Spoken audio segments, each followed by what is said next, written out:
কথা বলছি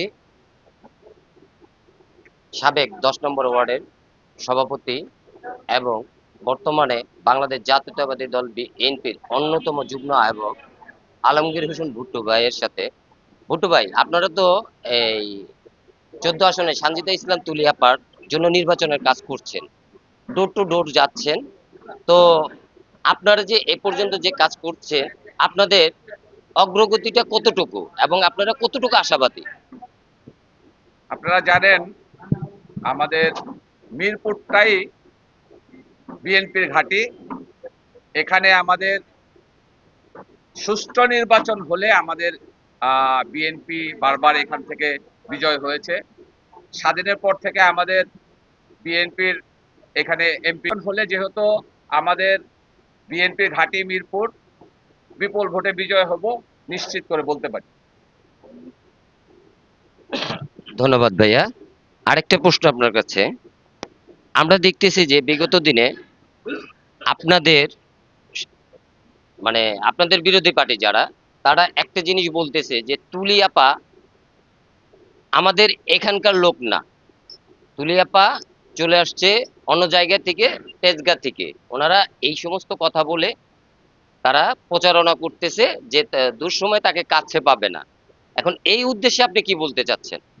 আসলে বিএনপি এমন একটা প্রতীক, এখানে তুলি আপা বা ওই সাজেদা আপা বা রোকসানা আপা এইটা মূল বিষয় না। বিএনপি এমন একটা প্রতীক, বিএনপিকে প্রতীক দেখে মানুষ ভোট দেয়। আর তুলি আপা হচ্ছে উনি আসলে তুলি আপা সম্পর্কে অনেকের ধারণা নাই, অনেকে জানে না। আমরা এটা প্রচার করেছি সারা মিরপুরে, আমরা 14 আসনে প্রচার করেছি।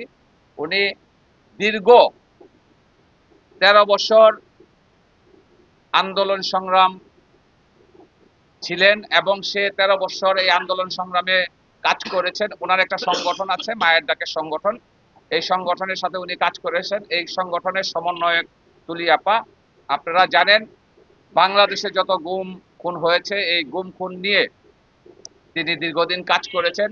আমাদের যে এই যে জামাতের 14 আসনের প্রার্থী দেখেন, আজকে উনি যে ফেরত এসেছে, আল্লাহর অশেষ রহমত, উনি ফেরত এসেছে।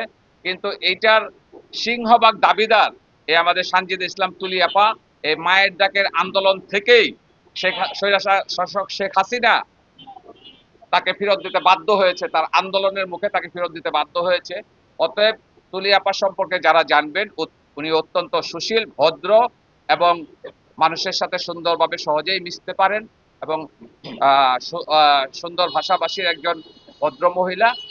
উনাকে আমরা 14 আসনবাসী যখন চাইবো, যেভাবে চাইবো, উনি আমাদের সহযোগিতা করবেন, আমাদের এই 14 আসনের জন্য কাজ করবেন।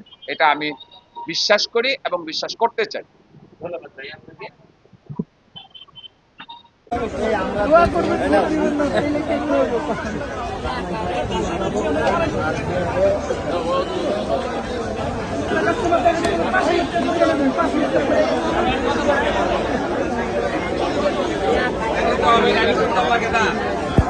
একটা দিলে ভালো লাগে, অবশ্যই দাঁড়িয়ে শেষে দিবেন। আমরা জানি না, তারপরেও নিজে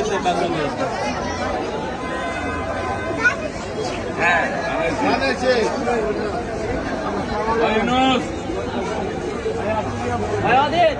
ওকে ওকে ওকে।